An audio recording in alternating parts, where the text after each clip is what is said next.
سب سے پہلا صحابی کون، سب سے پہلی جنگ کون، سب سے پہلا شہید کون؟ یہ آپ صلی اللہ علیہ وسلم کی زندگی میں جو کچھ اس طرح کے ایونٹس ہوئے اور جو بھی یہ اشخاص تھے یا شخصیات تھی، آج کی ویڈیو میں ہم انہی پر بات کریں گے۔ تو چلتے ہیں سیدھا ویڈیو کی طرف۔ السلام علیکم، تو کیا حال ہے آپ کا دوستو؟ کیا اسلام سچا مذہب ہے؟ آئیے جانتے ہیں۔ تم میں سے بہتر وہ ہے جو قرآن سیکھے اور دوسروں کو سکھائے۔ تو چلے آئیے آج ذرا قرآن ہی سیکھ لیتے ہیں۔ تو آپ سب دیکھ رہے ہیں میرا یوٹیوب چینل۔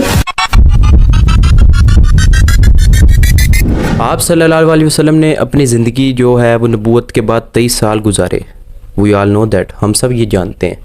13 سال جو پہلے تھے وہ مکی دور تھا، بعد میں ہجرت کر کے جب کافروں نے بہت زیادہ آپ صلی اللہ علیہ وسلم کے لیے تنگی کر دی اور صحابہ کی زندگی میں، تو ہجرت کر کے ہمیں پتہ ہے مدینہ آگے تھے اور 10 سال وہاں پر گزارے۔ سب سے پہلے جو آج میں سوال لے کر آیا وہ یہ ہے کہ جب آپ صلی اللہ علیہ وسلم کے اوپر نبوت نازل ہوئی تھی، جب آپ صلی اللہ علیہ وسلم کو نبوت عطا کی گئی تھی، تو سب سے پہلے جو آپ پر ایمان لایا تھا مردوں میں، صحابہ میں، تو وہ کون تھا؟ آپشن ہے آپ کے پاس: حضرت ابوبکر صدیق، حضرت علی، حضرت عمر یا حضرت خالد بن ولید۔ جی ہاں، اس کا صحیح جواب ہے حضرت علی، کیونکہ یہ آپ صلی اللہ علیہ وسلم کی حدیث بھی ہے۔ اور اس کے ساتھ ساتھ جو سوال دوسرا جڑتا ہے، تو اگر مردوں میں حضرت علی ہیں تو پھر عورتوں میں کون ہے؟ حضرت خدیجہ، حضرت فاطمہ، حضرت عائشہ یا حضرت آسیہ؟ ایک صحابی حضرت حفیف رضی اللہ تعالیٰ عنہ جب وہ آئے، وہ کہتے ہیں اس وقت وہ ایمان نہیں لے کر آئے تھے، تو وہ حضرت عباس جو آپ صلی اللہ علیہ وسلم کے چچا بھی ہیں، ان کے دوست تھے، تو کہتے ہیں ہم دونوں خانہ کعبہ کے ساتھ بیٹھے ہوئے تھے، تو میں نے ایک بڑا عجیب منظر دیکھا کہ ایک شخص آیا، وہ آیا اور اس نے آ کر نماز کی نیت باندھی اور کھڑا ہو گیا۔ پیچھے ایک عورت آئی ہے، اس نے بھی ایسا ہی کیا، اور پھر ایک بچہ بھاگتا ہوا آیا، اس نے بھی ایسا ہی کیا۔ تو کہتے ہیں میں نے یہ دیکھ کر کہا کہ عباس، یہ تو بڑا عجیب منظر ہے جو میں دیکھ رہا ہوں۔ تو انہوں نے کہا، حضرت عباس نے ذرا پھر بتایا، کہتے کہ بھی یہ جو سامنے شخص جو پہلے آیا ہے، یہ میرا بھتیجا ہے محمد بن عبداللہ، اور وہ جو پیچھے خاتون ہے وہ میرے بھتیجے محمد کی زوجہ ہے حضرت خدیجہ، اور جو بچہ ابھی تم دیکھ رہے ہو یہ بھی میرا بھتیجا ہے علی ابن ابی طالب، اور اس روح عرض میں ان کے سوا ان کے دین پر کوئی نہیں چلتا، نہ کوئی تسلیم کیا ابھی کسی نے، اور یہ کہتا ہے کہ میں اللہ کا بھیجا ہوا پیغمبر ہوں۔ تو یہاں اس حدیث سے ہمیں واضح ہو رہا ہے کہ بھی آپ صلی اللہ علیہ وسلم پر پہلے ایمان لانے والے جو 2 اشخاص تھے، مرد و عورت، وہ کون تھے؟ دوسرا سوال جو آج آپ کے سامنے ہے وہ ہے کہ آپ صلی اللہ علیہ وسلم کی زندگی کی پہلی جنگ کون سی ہے؟ جو آپشن آپ کے پاس ہیں وہ غزوہ بدر، غزوہ احد، غزوہ خندق یا غزوہ حنین۔ جی ہاں، صحیح جواب ہے غزوہ بدر۔ مدینے سے کافی آگے گھاٹی بدر میں جا کر یہ جنگ ہوئی تھی، جہاں پر یہ فیصلہ کن جنگ ہوئی تھی جس کے اندر کفار 1000 تھے اور مسلمان 313 تھے، اور اللہ تعالیٰ نے وعدہ کیا تھا کہ میں ان کو فرشتوں کی مدد دوں گا، کیونکہ یہ ابھی شروع کے مسلمان جماعت تھی، تو اگر ان کے ساتھ ہی کچھ ایسا ہو جاتا تو ان کے تو حوصلے پست ہو جانے تھے، تو اللہ تعالیٰ نے ان کو فتح یاب کیا تھا۔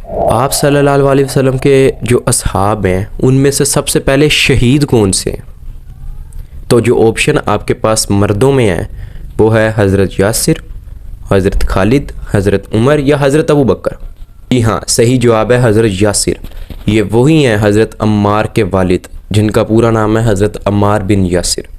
تو حضرت یاسر جو ہیں رضی اللہ تعالیٰ عنہ، ہمیں پتہ ہے کہ بھی ابو جہل نے ان لوگوں کے اوپر بہت زیادہ ظلم کیا تھا، کیونکہ یہ لوگ ایمان لے کر آئے تھے، آپ صلی اللہ علیہ وسلم پر تھے غلام۔ اسی طرح ان کی والدہ کے متعلق بھی ہے کہ بھی عورتوں میں جو سب سے پہلے شہید ہوئی تھیں وہ حضرت سمیہ رضی اللہ تعالیٰ عنہا ہیں، ٹھیک ہے؟ تو ان کی جو شہادت ہے وہ بھی اسی ابو جہل جو ان سا ہے، اس نے جب ظلم ڈھایا تھا تب انہوں نے جو ان سا ہے یہ تلوار ماری تھی ان کو ظلم کے دوران ہی، اور یہ شہید ہو گئی تھی۔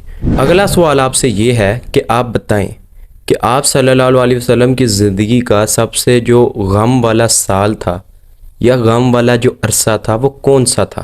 عام الحزن۔ یہ جو عام الحزن ہے یہ اصل میں وہ سال تھا کہ جب آپ صلی اللہ علیہ وسلم پر جو قریش کے دوسرے قبائل تھے، کیونکہ آپ صلی اللہ علیہ وسلم کا تعلق ہاشمیوں سے تھا، تو ہاشمیوں پر دوسرے جو قبائل تھے انہوں نے پابندیاں لگا دیں کہ نہ ان کے ساتھ کوئی تجارت کرے گا، نہ ان سے کوئی سامان خریدے گا، نہ ان سے کوئی عورتوں سے نکاح کرے گا، نہ ہی ان کو کوئی عورتیں دے گا، اور نہ ہی ان کو خوراک دی جائے گی۔ تو یہ بائیکاٹ ہو گیا تھا، ہاشمیوں کا، اور یہ معاہدے پر تمام قبیلوں کے جو دوسرے سردار تھے انہوں نے مہریں لگائیں، اسٹیمپ تب سسٹم تھا تو اسٹیمپ لگا کے انہوں نے جا کے خانہ کعبہ پر لٹکا دی تھی یہ معاہدہ، اور تمام قبائل نے بائیکاٹ کر دیا تھا۔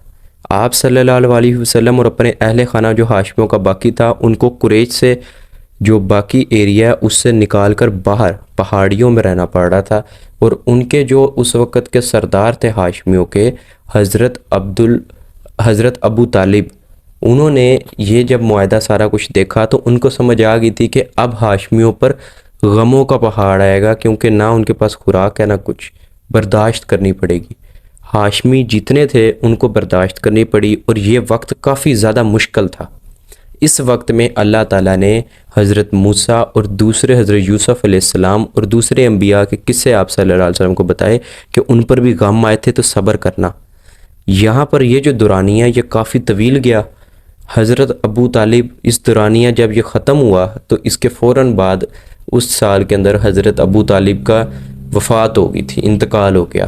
حضرت ابو طالب کے ساتھ ہی انتقال حضرت خدیجہ کا بھی ہو گیا۔ تو یہ جو ایک سال کے اندر دو شخصیات آپ صلی اللہ علیہ وسلم کے سب سے قریبی، کیونکہ آپ صلی اللہ علیہ وسلم کے والد محترم بھی پیدائش سے پہلے ہی وفات پا گئے تھے۔